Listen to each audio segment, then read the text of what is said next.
नमस्ते दोस्तों, हवस की एक और नई कहानी में आपका स्वागत है। जब किसी भी औरत का उसके पति से मन नहीं भरता, ये वो औरत जो चाहती है उसे नहीं मिलता है, तो औरत का मन बहकने लग जाता है।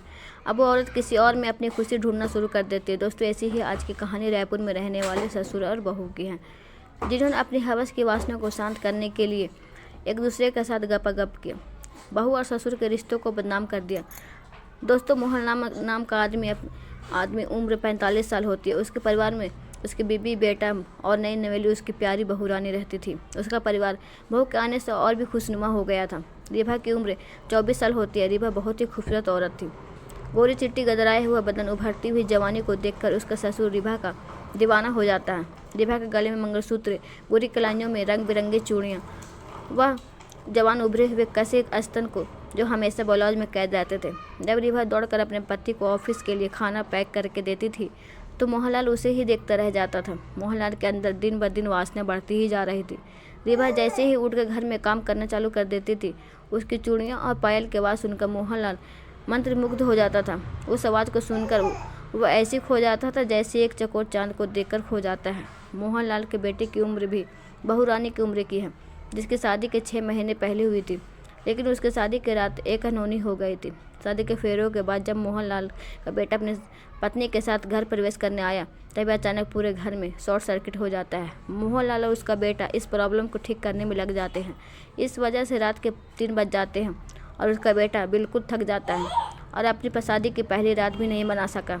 रिभा के सारे अरमानों पर पानी फिर गया और वह अपने सुहाग रात में अकेली रह गई।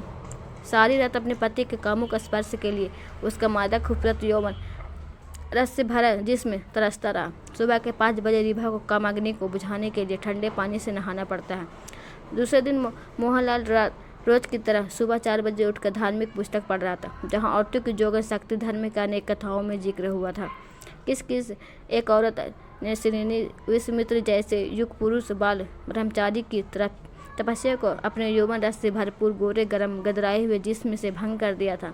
तभी रिभा को बाथरूम से निकलते हुए मोहनलाल देख लेता है। रिभा ने अपनी भीगे जिस्म को एक लंबे तौलिए से छुपा कर रखा था, जिसे देखकर मोहनलाल की कम वासना भड़क जाती है और सारी मर्यादाओं को पार करने के लिए मजबूर हो जाती है। फिर भी मोहनलाल ने जैसे तैसे अपने आप को संभाला और उसने बहू रानी को देखते हुए मुस्कुराकर बोला, गुड मॉर्निंग बहू रानी, बड़ी प्यारी लग रही हो। मोहनलाल की बहू ने अपने बालों को एक तरफ किया और कुछ बालों को कान के पीछे करते हुए मुस्कुराते हुए मोहनलाल के पास आने लगती है और कहती है, गुड मॉर्निंग ससुर जी। मोहनलाल अपनी बहू की वह यौवन चाल और उसके गदराए हुए बदन को ऊपर से नीचे तक घूरता रहता है। बहुत सुंदर काफी सुहागन चेहरा मोहनलाल की कामवासना को बार बार भड़का रहा था। तभी रिभा कहती है, ससुर जी, मैं तैयार होकर आपके और मम्मी के लिए चाय बनाकर देती हूँ। मोहनलाल मुस्कुराकर बहू रानी के कंधों पर हाथ फेरते हुए कहता है, बहू रानी तू आराम से तैयार हो लो, हम वैसे सास ससुर नहीं है जो अपनी बहू पर हुक्म जताएंगे। तेरे पिताजी को यही बोलकर तुझे इस घर में की बहू बनाया है कि तू पहले हमारी बेटी है और बाद में बहू रानी है। समझकर यह सुनकर बहुत खुश हो जाती है, पर रिभा क्या जाने कि ससुर के मन में क्या चल रहा है। मोहनलाल के मन में तो उस समय बस वासना की आग जल रही थी। वह तो बस यही चाहता था कि कब बहू के साथ रंगरेलियाँ मनाई जाए, उसके यौवन रस पिया जाए। तभी बहू की आंखें में देखते हुए उसके पास आकर संवेदना से उसके हाथों में हाथ फेरते हुए बोलता है, बहू, कल रात में लाइट की प्रॉब्लम होने की वजह से तू अपनी सुहाग रात मना नहीं पाई ना, वो तो मुझे तेरे दुख का एहसास है। मोहनलाल की बात सुनकर रिभा को चेहरे में दुख और तड़प दोनों साफ साफ नजर आ रहे थे। मैं सही परिवार की तरफ से माफ़ी मांगना चाहता हूँ, क्योंकि तू घर की लक्ष्मी है। अगर उसकी पहली रात अकेले रह जाए तो अशुभ माना जाता है, लेकिन अगर तू दिल से माफ़ कर दे तो इसका प्रभाव नहीं पड़ेगा।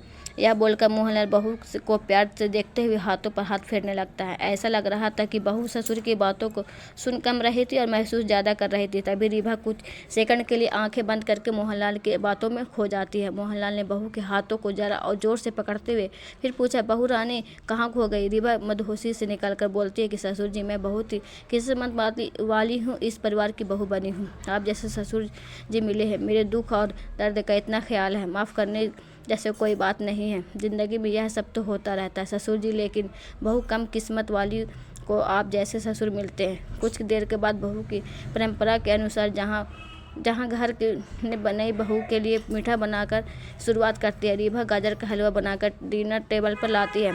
सभी को बारी बारी परोसने लगती है। बहू के मन में भी अपने ससुर के लिए फीलिंग आ चुकी थी। मोहनलाल तो पहले ही उस पर लट्टू था। रीबा ने टेबल के अराउंड मोहनलाल के जस्ट सामने बैठकर नाश्ता करने लगती है। मोहनलाल का बेटा उसके बाजू में बैठा था और उसकी बीवी बाजू में बैठी थी। सब लोग हलवा का आनंद लेने लगते हैं। खाते वक्त मोहनलाल और रीबा के बीच आंखों में शरारत होती रहती है। रीबा ने लाल रंग की साड़ी पहनी हुई थी और मोहनलाल बहू को लगातार देखते रहता है। बहू अपनी सास को खाने की बातें कर रही थी। पहली बार गाजर का हलवा कैसे बनाया है, सबको पसंद आना चाहिए। कुछ देर बाद बहू की नज़र मोहनलाल पर पड़ती है। मोहनलाल उसे लगातार हलवा खाते हुए देख रहा था। रीबा ने इशारे से पूछा, क्या हुआ ससुर जी? मोहनलाल ने भी इशारे से हलवा की तारीफ करते हुए बताया, कहा अच्छा बना है हलवा। मोहनलाल की बहू प्यार से मुस्कुराई और होठों को हिलाते हुए इशारे से बोली कि थैंक यू ससुर जी। तभी मोहनलाल का बेटा सभी को बताता है कि आज रात उसने घर में मूवी का प्रोग्राम रखा है। तभी मोहनलाल बहू को मुस्कुराते हुए स्नेह से कहता है, बहू रानी आज तू पॉपकॉर्न और जूस बना लेना, आज मज़ा करेंगे। बहू ने मुस्कुराते हुए हामी भरते हुए कहा कि ससुर जी आप चिंता ना करें, मैं सब तैयार कर लूँगी। कुछ देर बाद सभी लोग मूवी देखने लग जाते हैं और रीबा किचन में चली जाती है। मोहनलाल की कामुकता और बढ़ने लगती है और बहू के पीछे पीछे किचन में चला जाता है।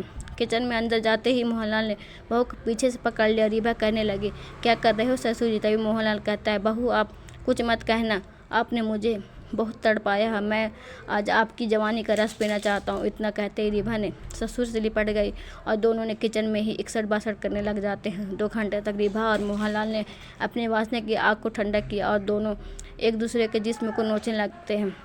ऐसा लग रहा था जैसे न जाने कितने सालों से दोनों हवस की भूखे प्यासे हैं। दोस्तों इस तरह रीबा और मोहनलाल ने ससुर और बहू के रिश्तों को बदनाम कर दिया। जो कोई भी ससुर ऐसा करना नहीं चाहेगा और अपने बेटों को धोखा नहीं देगा। ऐसा कभी नहीं करना चाहिए। धन्यवाद।